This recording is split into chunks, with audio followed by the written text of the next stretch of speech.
Hey everybody, it's Erik Torenberg, co-founder, partner of Village Global, a network-driven venture firm. And this is Venture Stories, a podcast covering topics relating to tech and business with world-leading experts.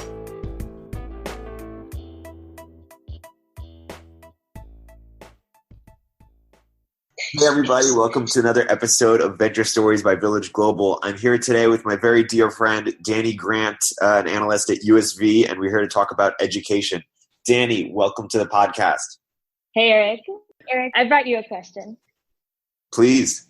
We've known each other for many years, and we know a lot about each other, but something that we've never talked about is in a future world, when/if you ever have kids, how will you want to educate your kids? That's an amazing question. Okay, how about directed? Yeah, I think it'll be much more pull than push, basically, in that they'll, go through some, self-discovery to see what they like, what they, gravitate towards, what they're good at, while also having some, being exposed to lots of things early on, and then be able to basically do what they want. It'll be much more game-like or story-like, or it'll leverage sort of the advancements we've made in games and entertainment. To borrow a phrase you use, they'll be learning and not even know they're learning necessarily. It won't be boring. They'll be pursuing and doubling down on their natural curiosity, and they'll have a love of learning. Well, they'll be free learners, Dani, and it'll be glorious. So what I love about your answer is this is kind of how you learn today, right? Yep. When you wanted to learn about ISAs, what did you do? Read about it, write about it, tweet about it, have conversations about it, podcasts about it. Right. When you wanted to learn about healthcare, what did you do? Same thing. Right. And then sometimes there are topics that you're so interested in that you actually go an extra mile. When you wanted to learn about crypto, you didn't just read about it, tweet about it, host dinners about it. You built something around it. Right. That feels really amazing. Yes, that my kids will do, and your kids will do. Okay, let me zoom out, Dani. You've been thinking about education for maybe a year now, starting with you signing up voluntarily for calculus classes. Why don't you give a brief background on what inspired you to spend so much of your day job at USV focused on education? When I joined USV, Albert, who's the partner I work most closely with, gave me some advice. He said, go explore every topic that seems moderately interesting to you, but kind of just notice when you're off work, or with the example he gave is when you're reading science fiction, what does your mind kind of come back to? What are the things that you really care about because they just occupy space even when you're not trying to think about them? And when I started looking at education, I actually found it really boring because all of the companies that I was looking at were working inside of the current paradigm. They were games to help kids learn math, which is fine, but it doesn't create passion with kids. It doesn't describe the world through numbers. It's the same paradigm of learning is boring. So education wasn't very interesting to me. But outside of work, I was constantly trying to use all of these products and figure out how to educate myself. I wanted to learn math and couldn't figure out how to do it except for to go and sit in a university class. Or I wanted to learn neuroscience, but when you Google how do I learn neuroscience, it's there are a lot of basics and there are a lot of academic papers, but there's nowhere to get you from A to B, and there's no community that you can join to be we're all learning this thing together and we all encourage each other and show each other what we're doing. Pioneer, right, for learning. Yep. And so this was the side topic I was constantly talking about at work when we're just walking around does anyone know something I can use for this? And finally Albert was this feels like the thing that we keep coming back to. Maybe you should just look for companies here. So here we are. And did you find any? Or what did you, so you said you're going to spend all this time. What did you learn? It's amazing. One of the really interesting experiences I had in all of this was I visited a homeschool in Park Slope. Erik, what do you imagine when you imagine a homeschool? A very progressive parent and one kid who's sort of, Liza Thornberry-ish, very, very eclectic and eccentric and very curious and kind of prodigy. Totally, right? Like you imagine a parent literally at home teaching their kid, or like you imagine this thing that's super one-on-one. So I went and I visited this homeschool and I didn't really know what to expect. Like, what does it mean to visit a homeschool? But it was kind of amazing. So it's one classroom, like 20 kids. The youngest is 6, the oldest is 11. They're all in the same room. And every kid, when they come in, the teacher says like, hello, what do you think you're going to be doing today? And then the kid thinks, and then they say whatever it is that they think would be interesting to spend the day doing. And their answers aren't silly. They're like, I'm going to build a machine. Like I'm going to build a gumball machine, or I'm going to build a rocket launcher, or I'm going to build a map of a fictional territory that I came up with last week. So they just kind of get started. And if they ever get stuck, they grab the class iPad and they look on YouTube how to do the thing that they want to do. They watch a tutorial or two, and they just come back to doing the thing. And so what they learn at school is that they can do anything, like, and that people like applaud them for that. And that feels really interesting. So why hasn't homeschool taken off? Or why hasn't it become mainstream? And what's it going to take for it to happen, if that's what you think should happen? So this is super interesting. When we survey people and we ask, would you homeschool your kids? Why or why not? What are the reasons? What do you think the top reasons are why someone wouldn't homeschool their kids? Social exclusion, stigmatized. Mm-hmm. Parents have to work. Yeah, exactly that, right? So basically you want your kids to be socialized. And then secondly, you can't stay home to like manage this thing. And actually this just feels really optimistic to me, right? Because this is a thing that startups can solve. Because all this says is what we need, instead of individual homeschooling at one person's home with the resources of a single like parent unit, we just need communities and networks of homeschools and community schools and parents that support each other. There's a company in New York called Cottage Class. And what they do is they allow anyone to open up a homeschool out of their home or out of a different location, if that's better. And other parents will pay them like some amount for their time. And so together, like the neighborhood really pools together and creates these like schools and learning opportunities for their kids, which is amazing. So this is still kind of unattainable, right? Because you still have to pay for it. But you could imagine different models. So the US spends about $9,000 per student per year on public education. And so they afford the same kind of funding to charter schools based on students. So they'll give a charter school about $6,000 per year per student. You could imagine a world in which we make it much, much easier to start a charter school, and then anyone out of their home can create a school, get funding for it, and then kids don't have to pay. The government pays just like they would for public education. Totally. And are they doing this through K through 12? Yes. So, it's interesting. When you look at enrollment in private schools, what you see is that they're kind of low in K through 8 and then much higher in 9 through 12.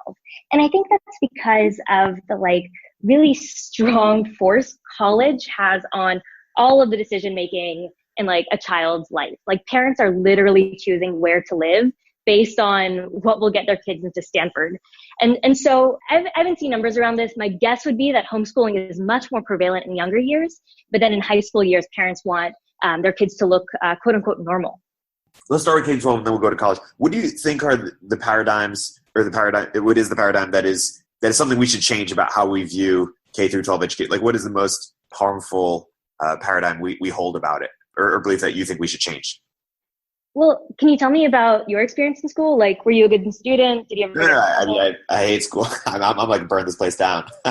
I'm exaggerating a little bit, but like, no, school didn't appeal to me. I mean, it was very push. I didn't get to control, what I learned. Yeah, I mean, teachers didn't inspire me. I mean, I just hated learning as a result, and immersed myself in video games and sports trivia. Yeah, and actually, what's so funny is what you did learn in your K through 12 is, basically everything that's ever happened in the history of basketball. Yes. Like everything, things that happened before your time, Erik. And every play, and when you watch, you actually don't even have to see it. You could just listen to a basketball game and know it because you know this sport. Yeah. So there's a question of why that is, right? Like Sal Khan has this great quote. He says, every kid wonders why they have to learn math. No kid ever wonders why they have to learn basketball. That's a great quote. So why do you think that is? Because we just take the joy out of it by making it top down, by not sharing why, because of the way it's presented, perhaps, and tested. And you tell me. I agree. Did you have a basketball team? Were you on a team? Yeah, I was on a team. Yep. Yeah. And like you and your team, you would talk about basketball, right? Yep. And together it was exciting because as one person got better, the whole team got better. And like knowing things about basketball was cool in this team, right? And so it's interesting. Like there's something really powerful about being part of a learning community that like gets you to do things that you otherwise might not. And so in a classroom, you're kind of by yourself, right? And actually the status is flipped. It's not that it's cool to be on the honors list. It's actually really cool to not be. Like there's no shared achievement when one kid is succeeding. Yeah. Dani, if we were just starting from scratch, literally starting from scratch, what would we keep about K-12 as we imagine it today? You know, it's so beautiful. It's a beautiful program. Like one thing that schools do is like take part in some sort of education, sure, but it's also government-sponsored daycare. And its original like thought was this is kind of to create an equalizing force. Everyone kind of learns the same things. And so there are things that are really beautiful about it. And I wonder if we can keep those. So it should be government funded? Or how do you think about that? Well, let's go back even one more step. Erik, what do you think are the roles of schools? The role of school, empower people to be good citizens and individuals and live fulfilled, contributive lives? Yeah. So let's say that there are probably two, right? One is about creating like good citizens. Like, you know, if we're going to have democracy, we also have to have education. And then the other role is probably around quality of life, right? Like it's trying to give kind of this good quality of life to students in the US. And so quality of life, we can probably also kind of split a little bit. We can say part of quality of life is having tools like meditation or nonviolent communication, like tools that can keep you happy. The other is like around income or economics, like giving you the tools that you can earn an income, not have this like suppressing feeling around debt, have a little bit more freedom. And, you know, if we say these are the three roles of schools, right? School's not really doing it that well. If the first role is to create good citizens, we see a lot of interesting, not great factions rising in the US, like anti-vaxxing. We're not really succeeding on that. If another role is to like create good quality of life, there's like the rise of depression in the US. Less than 50% of Americans are optimistic about their own lives in 5 years. So we're not really doing a good job of that at school. And then if a third was around economics, we are training students to do jobs that are disappearing. Because what we're training students to do is we're training them to do jobs where all the instructions are ahead of them instead of things that are very nebulous. And when work starts getting automated, the first jobs to be automated are the ones where you know all the instructions. And so we're not really setting up students for a good economic future either. So I think we start from those three goals, right? We say we want good citizens and we want people who have the tools to be happy and have the tools to make an income. And we'll get to requests for startups later, but I get a sense, I don't know if you push back on this, that most of them are, how do we create parallel institutions outside the existing, institutions and products outside the existing system because the existing system has too much inertia around it and won't change or doesn't want to change. Is that fairly accurate? It's so interesting. So when I started looking at education, I thought, you know, it just feels like we're at some sort of turning point, right? Everyone I talk to is talking about how this is broken. Like people are starting to talk about homeschooling. Just like it felt like we were at this turning point. Like young parents today kind of grew up with the internet and then they send their kids to school today and they're kind of shocked that school looks exactly the same. And so I started looking at the data. The data says, no, we're at no turning point. Like education, it looks exactly the same today as it did 20 years ago. So like test scores are just flat. Satisfaction with education is just flat. Even earning potential by like the level of education that you get is flat. Employment rate is flat. Teacher salaries are flat. Like everything is flat. Nothing is moving. And so one way to look at this, it's kind of working. Like it's kind of working good enough. And actually this is a problem that startups run into is they want to design a better system, but there's actually no huge pain point that's getting people to churn off of schools and then go to an alternative. When I talk to people who run alternative schooling, they say something very interesting, which is a lot of their students aren't there because they want a better education. They're there because they're in the margins. They don't fit the current system. Like they have some sort of learning or behavioral challenges, or their school isn't safe. 24% of homeschoolers say that they homeschool because they're physically unsafe at school. Right? So all of these alternatives are going to work first for people in the margins.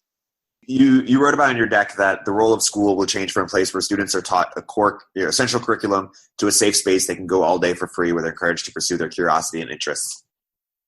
Do you worry about, some people have this pushback that it's important that people have some knowledge in common, that we won't have a core set of knowledge that we all share? One of the things that boggles my mind, we have kind of a core set of things we as a society have decided should be common knowledge. So we have statewide curriculum and schools, instead of saying, okay, so that's the baseline, but we can do more, they're saying, so that's exactly what we're going to hit every year. And so it feels like there's a mindset shift that needs to happen more than a curriculum shift. And how would you summarize that mindset shift? So one of the core things that students learn in school is that learning is boring. And that feels like a big shift.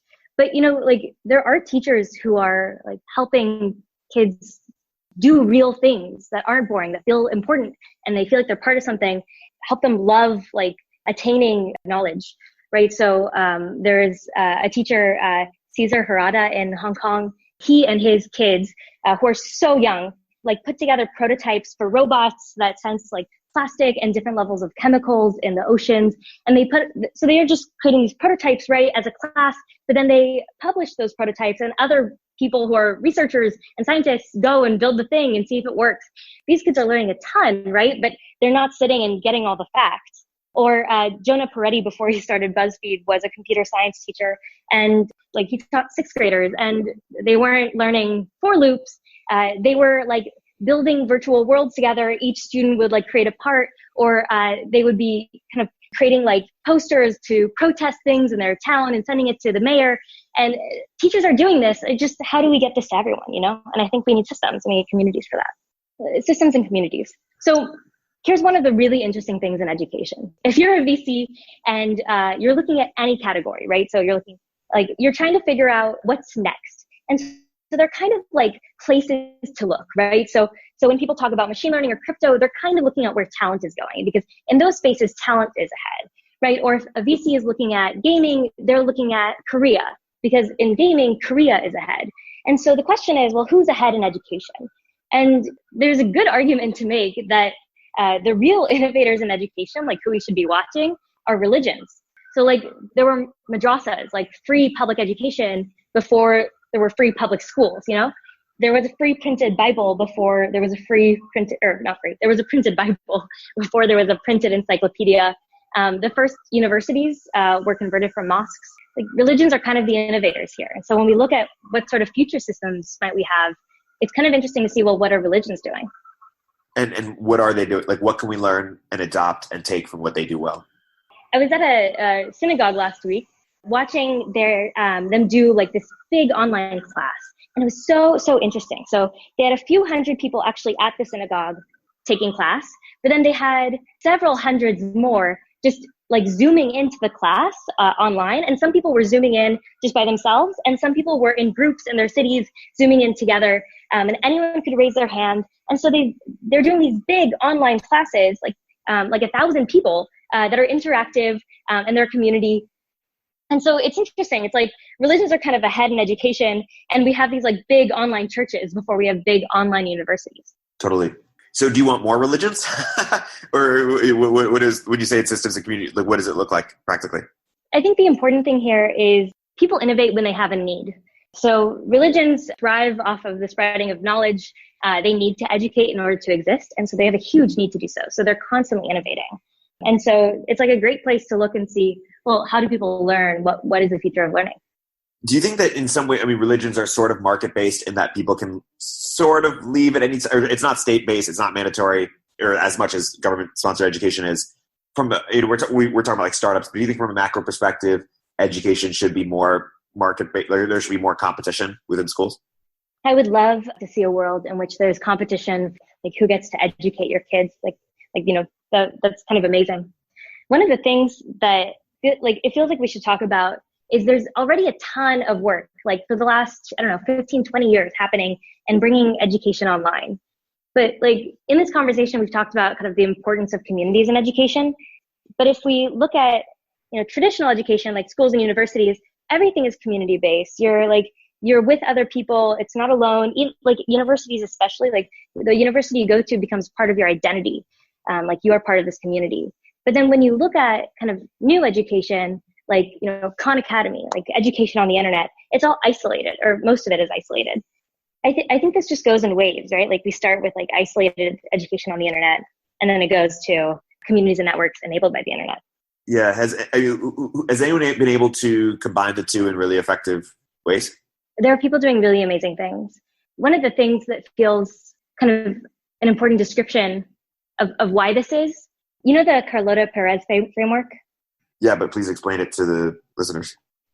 Right. So Carlota Perez has this framework to describe like cycles of innovation. And basically it's the first 25 years is just about access. It's the installation phase. And then that's followed by about 25 years of a deployment phase where like the technology is like really in its own. And so it feels like the reason why we're just seeing kind of a few like models of online learning communities, especially for K through 12, is because we're kind of like in between the installation and deployment phase maybe of the web, right? So we're about 25 years into the web, right? Like from like 94, 95. And the last 25 years have been a lot about access, especially for education. Like in the last 25 years of online education, we've taken education and we've put it on the web. And so then if this framework is right, then the next 25 years will be about actually using the web to change what we fundamentally mean by education. Wow. Yeah, and going back to the mindsets, what we mean. I mean, you mentioned, first and foremost, education is fun, but then also you might say that the mindsets we need to change are there are better ways or more, and certainly more ways of learning than or receiving knowledge and expressing knowledge than sort of the lecture, cram, exam model that we have today. Is that accurate? Yeah. Can you expand on that? Maybe that can segue into what you're doing with free learning. One of the things that I think is so funny in Hebrew, when you want to ask someone if they're out of like high school or college, or if they're in the workforce, you ask them if they're done learning. And I think this really exemplifies kind of the culture that we have around learning, where learning is a thing that you do when you're young, and then you're done, and then you get to deploy whatever you've learned for the rest of your life. That could be really interesting if we could flip it. So what if when you're young, you practice deploying kind of things that you're curious about and learning, and you do projects and you build communities and you put yourself in the center of knowledge. And then for the rest of your life, you continue to learn. You already have the tools to be able to deploy what you're learning. Wow. And so what are you trying to achieve with the free learning effort you've started? This past semester at NYU, I was taking a math class. And the way that this class would work is the professor would write a problem on the board, and then he would do the problem. And then at the end of the problem, he would turn around to the class and he'd ask, does anyone have any questions? And every time everyone would kind of wait, then someone would ask the same question. They would ask, is this going to be on the test? And it's like, and that was just such a shocking thing for me. I mean, NYU is a good school. If we talk about just if you're going to deploy capital towards your learning, it's pretty much at the high end. But this is the quality of education in the classrooms. And so it feels like we need kind of a flip, right? So the way that education works in a classroom today is first the teacher tells you all the answers. This is how you do problems. This is what this means. This is how this process works. And then they hope that maybe you'll have some questions to ask about it. But you could imagine a world in which that's flipped, right? You start with things that you're curious about, or a question that you have, or something that you want to accomplish. And then that propels you to go and learn things, which is actually this is what you do as an adult, right? When you describe how you learn, you say there's this thing I want that I'm curious about, and I just have to go and learn all the parts of it so I can understand the whole. And is it fair to say that the model that we see today and these was properly set up for sort of the industrial age, or how labor used to be, and now in sort of the internet era, or in an era of increasing automation where creativity will reign supreme, that it needs to flip to what you're talking about? Is that sort of the backdrop between why it was and why it needs to change? 100%. I think you've also explored the free learners movement is, how do you make it popular? how do you make people care about this? How do you make people believe that they should care about this? What have you learned, and what do you think about that? How do we actually change things or change people's minds? One of the interesting tensions in working in venture capital, but being interested in education, is that culture change generally is slow. But culture change in kind of like American tradition, right? Like a public school or going to university is like part of like standard American tradition, what you see in Hollywood. And that is just going to change much slower. Like that could take generations. And so one of the interesting tensions in being in venture is a lot of the companies that we see are doing really amazing things. They may not be fit for venture because really what they should do is raise as little as they can, maybe even nothing, and grow super, super slowly, and just slowly and steadily grow until they can be a part of the bigger culture change. But they have to nudge it along for it to happen. The other trap that we see in kind of companies that are trying to enable this like new mode of learning is that learning is really, really like hard, right? So in education, there's kind of a spectrum between like on one side, there's fun, like a TED Talk. Like a TED Talk is fun, but you don't really learn anything, or you might learn a few things, I don't know. And then on the other side, it's like really, really hard, right? Like reading a textbook is just like really, really hard. It's not fun. Like education companies should fall somewhere in the spectrum, but generally learning is hard, so they need to be hard. And then what companies see is, okay, so users start learning on their platforms, but then they get to something hard. And so what do? And so this like big challenge that we see in these companies is they have a hard time with retention. Right. Okay, so Erik, let's say that you're like trying to learn something and you go on some like EDU company site and you're starting to learn it and you get to the hard part. So what are you going to do? Go on Twitter and argue with somebody? Right. I mean, like some large amount of people are just going to drop and say like, okay, well, I tried. So let's say you don't want people to drop. Like, how do you convince someone to get through the hard part and like keep learning? You make it social. You're on a team with somebody that you make it fun. You show them how good it will feel to go through it. All the people that have gone through it. What do you think? Yeah, you show them how great it will feel. So you can't just tell them like at the end of this really hard part of learning, there's going to be this great feeling of accomplishment. Like you can't just tell someone that. Like that's not how it works. You have to put them in a community in which that behavior is modeled, right? Where someone can see like others that are completing this. So one of the interesting tensions here is a lot of education companies, especially like that are trying to help people opt out of schooling and give them better platforms to do so. They have a hard time with retention, but if they add communities around those platforms, that could solve that problem. How do you compare the approaches that is somewhat opposite, right, between Pioneer and then between what our very good Ray Batra is doing in Detroit? Which one is the Pioneer approach is starts online and then there's some in person, and Ray's approaches sort of meet in person and learn things online. How do you think about those approaches? So with 7 billion humans on the planet, right, we need like a diversity of options because people learn in different ways and people care about different things and people are wired differently. And like I, as like in my personal preference, might say like, hey, like I really care about face-to-face interaction. I want like an in-person learning community. But not everyone is like that, right? Like gamers, some like have their really, really close community all online, all over Discord and whatever games they're playing. And so I think we need both. And Ray Batra's startup for the listeners is Shift Up. Definitely check that out. Let's talk about college. I mean, we talked earlier about how homeschool is more popular early on, but then as people get to college, because they sort of architect their whole lives around college, they sort of want to be more quote unquote normal. Peter Thiel is called college or universities sort of a bubble, similar to how church in comparison to sort of Catholic Church back then in terms of the sort of blind reverence we have towards it. Talk a little bit about how this came to be and where we're at now with the university. The big pain point in education right now, like K through 12 is basically flat. Like there's no real pain point, like change will happen slowly. And the big pain point is around the economics of higher education. And I think that's just, there are the same amount of universities as there were, 50 years ago, but more and more students want to go. And so like university revenues are just crazy outpacing enrollment. Like there are just not enough spots for the people who want to go. And so that becomes super, super expensive. And student debt is obviously a crazy bad issue. But like if K through 12 were better, you wouldn't need university in the first place. So like there are great programs around this. Like Tel Aviv University has what they call youth university, and they bring in 13 to 18-year-olds. Like they basically do high school there, and half their classes are just, in their own age group, and half are with like just normal university classes. And they graduate at 18 with a college degree, and that's kind of amazing, right? So the kids, these students love it because they're part of something real. It's less boring. They feel like ownership. But B, like it's this great equalizer where they graduate, they didn't pay, they are not in debt, but they have a degree.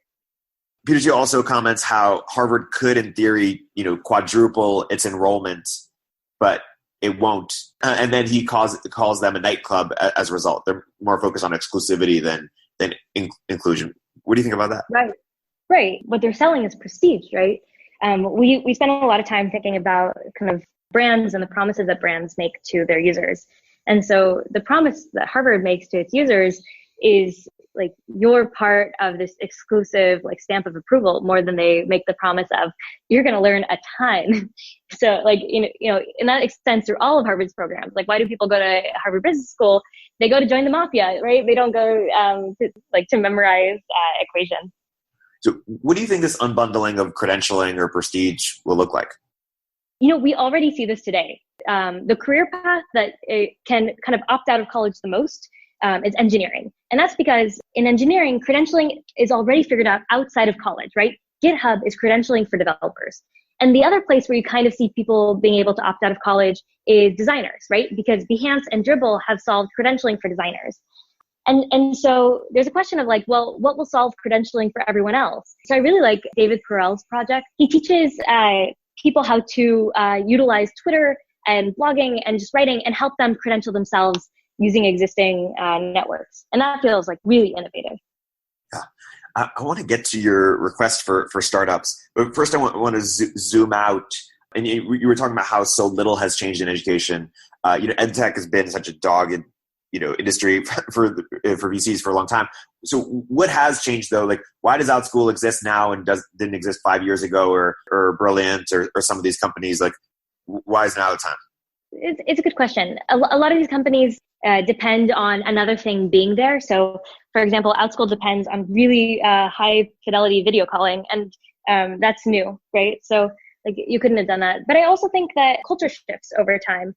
Like youngest parents today grew up with Google and YouTube, and they're really shocked, I think, to see like the schools that they send their kids to are not the same. Say more about, before we get started, what your future kids' education will look like. Like add things to what I didn't say. Yeah, it's interesting.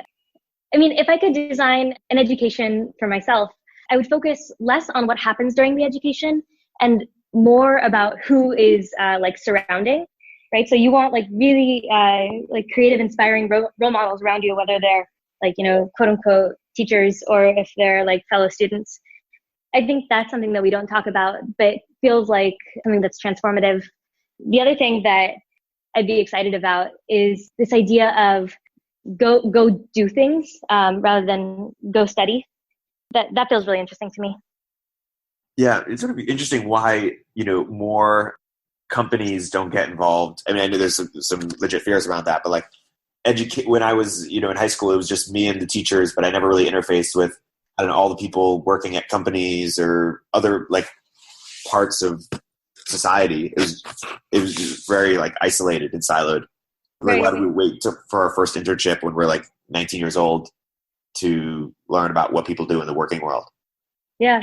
It's so funny when we talk about all the things that we're excited about in education, we're really talking about all the old ideas that existed before this kind of industrial factory model of education. So we talk about homeschooling, like that's an old idea. Before public schools, you had tutors at your house if you could afford it. We talk about like communities of learners and how they will help educate each other. Before like Horseman invented grades that you step through by age, we had like one-room schoolhouses, right, where like kids would teach other kids. And then the other thing that we're talking about is like work early, learn forever. And that's how apprenticeships work, right? Like before universities, like UPenn was this crazy idea that you were going to go to university to learn to be a doctor rather than apprentice.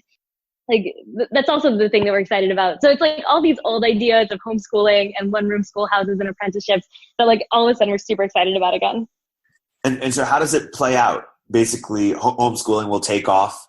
That'll siphon people away from public school. Like, how do you expect this to play out? I think change is slow, but everything does change or it goes away, right? So I think public schools will change. And actually in traditional schooling, we see really, really beautiful programs. Like, for example, in California, you can attend a charter school online, which just means basically you get their curriculum. And the charter school gives you some part of the amount of funding that they get from the government for you being a student there, for you to use towards your own education. So like in California, and actually in a few states like Alaska as well, you can get $2,000 to $3,000 as a homeschooling stipend from the government to go and educate yourself. So like there are really amazing things happening in the traditional world, and that will just continue to ramp up. And then in the like opt-out, non-traditional world, I think we're going to see more institutionalizing around communities and networks of students and learners. So part of it will be like people opening up their homes the way that people open up their homes on like Airbnb to create spaces for learners in the neighborhood. And then also part of that will be kind of online for people who don't have access to an in-person. I think one of the thorniest questions that it's worth just bringing up around public education, or around education period, is equality. And the bad manifestation of this is everyone gets the same bad education, the no child left behind.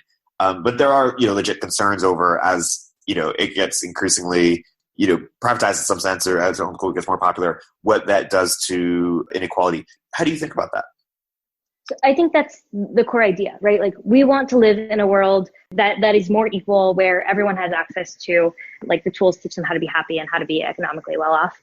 So one part of this is economics, right? How do we make all of these interesting things that are going to be built like low cost or hopefully free?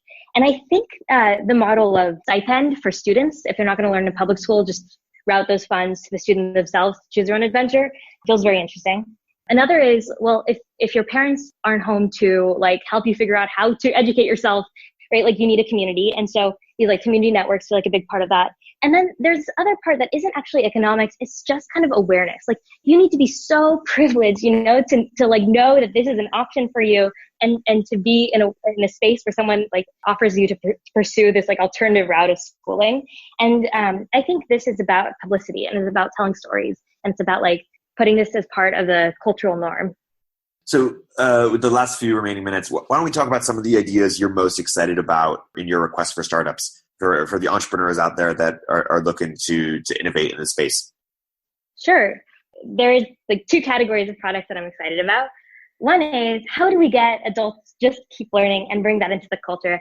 And so there are all sorts of things that I think would be really fun for someone to build. Like I want someone to build detective mysteries. It's like TV. It's like Sherlock, but it ends before the detective like figures out the mystery, and then people compete around the world to solve it. And you have to know things about how the world works to like figure out the mystery. Like you have to know that their math was wrong, or that's not how physics work, or like if you know chemistry and you just happen to know that, like you have this like big advantage in the competition. Like that seems like a really fun like worldwide thing that everyone's working together, but it's around a culture of curiosity and learning. I also think that we can have all sorts of supportive infrastructure for adults who want to learn. Like, I'm so excited for someone to build kind of an online repository of syllabi. Like, here's how you learn. Here's the best way to learn any topic kind of that you might want to learn, but using resources that are already online, just kind of curated for you in the right way. That feels exciting. But there's also like, I'm really excited about people building learning communities. Like, that feels like the more innovative and transformative thing to do here. And actually, when I was excited about the syllabus and writing about it and talking to people who are building it, the thing that I totally missed and totally got wrong is you probably can't build this in a vacuum. It has to be surrounded by a community of learners that like bolster and help each other. By that, do you mean it needs to be wikified or like a wiki syllabi, or do you mean that no, not the way it's produced, but the way it's consumed needs to be community driven? Yeah. There are great learning communities.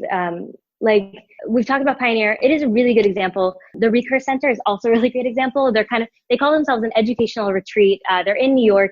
People come to the Recurse Center. They spend a few months, but everyone there is just learning, and they're all doing their own thing. But because they're all part of this community and they see each other, they help each other out. How do these things become big businesses? How do they become, like, how does the Syllabi 2.0 or these learning communities become venture scale opportunities? Okay, so I think that there are a lot of big businesses to be built here. I think that a lot of businesses here are not built for venture because culture change is so slow, right? So the goal here is slow and steady, not build really fast, scale really quickly. So, and that's actually one thing that I see often. I'll talk to companies that started by doing something super, super interesting in this space. Like they're trying to make learning joyful, but then there are only so many adults or like so many people who want to like do this alternative learning thing. And so they end up pivoting to selling to enterprise and they're like, we'll help you be a better product manager. And that feels really sad to me. So I think actually like we need to have like cultural understanding that the businesses here are actually going to be super slow, but they're going to like grow slow and steady. And they'll be good businesses, just maybe not all for venture. Dani, I want to be respectful of your time. This has been a fantastic survey and exploration into the education, very aligned with the free learner movement. Thank you so much for coming to the podcast. And for people who are eager to learn more about your work, where can you point them? That's not the more interesting thing. The more interesting thing is for people to build learning communities. So if people want to spend time doing something, they should go and do that. Perfect. Great call to arms. Dani, thank you so much for coming on, and I'll talk to you soon. Bye, Erik.